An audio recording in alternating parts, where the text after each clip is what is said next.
बेंगलुरु में मेरे होटल में सिर्फ बंगाली हैं, बांग्लादेशी नहीं। मिथुन चक्रवर्ती ने ममता बनर्जी के दावों को किया खारिज। बीजेपी नेता और प्रसिद्ध अभिनेता मिथुन चक्रवर्ती ने पश्चिम बंगाल की मुख्यमंत्री ममता बनर्जी के उस बयान का कड़ा जवाब दिया है जिसमें उन्होंने दावा किया था कि बेंगलुरु के एक होटल में सिर्फ बांग्लादेशी लोग काम करते हैं।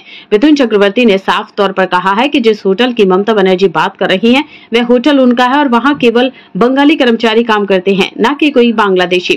मिथुन ने ममता के दावे को डर फैलाने वाला नैरेटिव करार दिया और कहा है कि ऐसा बयान देना सरासर गलत और भ्रामक है। उन्होंने यह भी जोड़ा कि होटल में काम करने वाले सभी स्टाफ भारतीय नागरिक हैं और उनमें से अधिकांश पश्चिम बंगाल के अलग अलग हिस्सों से आते हैं। उन्होंने यह स्पष्ट किया है कि ऐसा कहना कि बंगाल के बाहर बांग्लादेशी छाए हुए हैं लोगों के बीच डर और नफरत फैलाने की एक कोशिश है। उन्होंने यह भी कहा है कि वे पश्चिम बंगाल के विकास और शांति के लिए काम करने को तैयार हैं, लेकिन इस तरह की राजनीतिक बयानबाजी से बचना चाहिए जिससे समाज में भ्रम पैदा हो।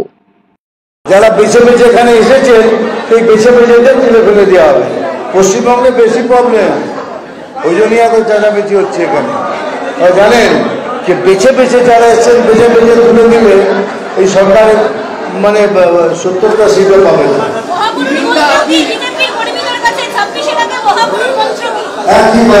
একসাথে লড়ুন, আমরা লড়ে হারতে রাজি আছি, সারেন্ডার করে লড়তে রাজি না। যেটা আমার পদ্ধতি সেটা এগুলো বলা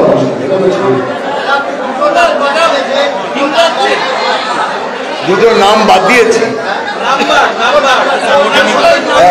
নাম্বার দিয়েছি।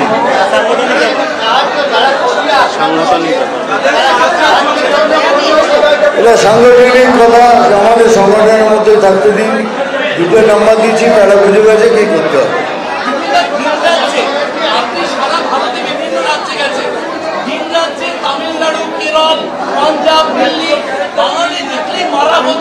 একদম একদম মিথ্যে কথা, সরাসরি মিথ্যে কথা।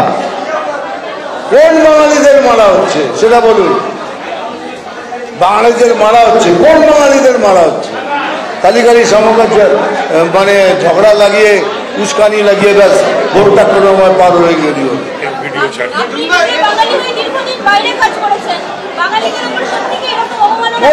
কোনোদিন হয়নি, কোনোদিন হয়নি।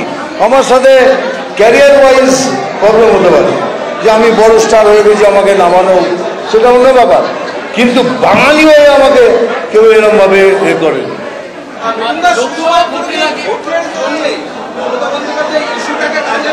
হ্যাঁ একদম, ওনার কাজই এটা, ওনার কাজই ওটা উস্কানো।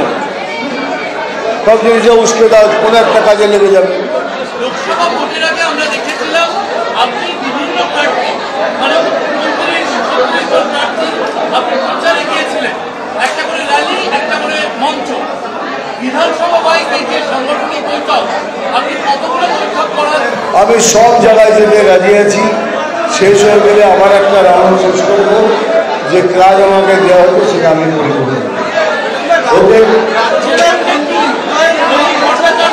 এনআরসি নিয়ে বিজেপির মুখ পুড়েছে।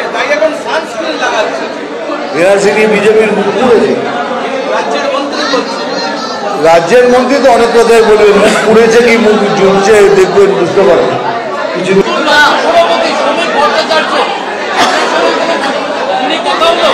আমার সাথে যে কথা হচ্ছে সেগুলো তো আপনার সবাই শোনালাম, কি আমাদের একসাথে লড়তে হবে, যারা পুরনো হয় তাদের লিখে আনতে হবে। আমাদের কাছে কই আগে ছোট বড় কেউ হবে না, সব সমান। এই জন্যই দেখুন এখানে বসে আছেন পুরনো সভাপতি তাপসদা, রয়েছেন one of the most learned and এত পুরনো একজন কর্মী। আমরা তমগ্নকে ফুল সাপোর্ট দিচ্ছি। তমগ্ন একটা ইয়াং ছেলে, একটু ভয় পায়, এবার ফুল সাপোর্ট, আমার তো ফুল সাপোর্ট তমগ্ন। Thank you.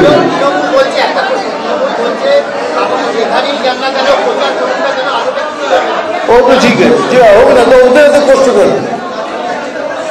আমাদের কিছু যতই করি কিছু হবে না, তো ওদের এত কষ্ট কেন? ওটা আনন্দ করা উচিত।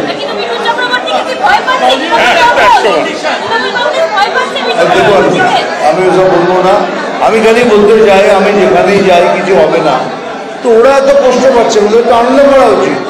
তার মানে কোথাও না কোথাও কিছু একটা আছে। কোথাও না কোথাও কিছু একটা আছে।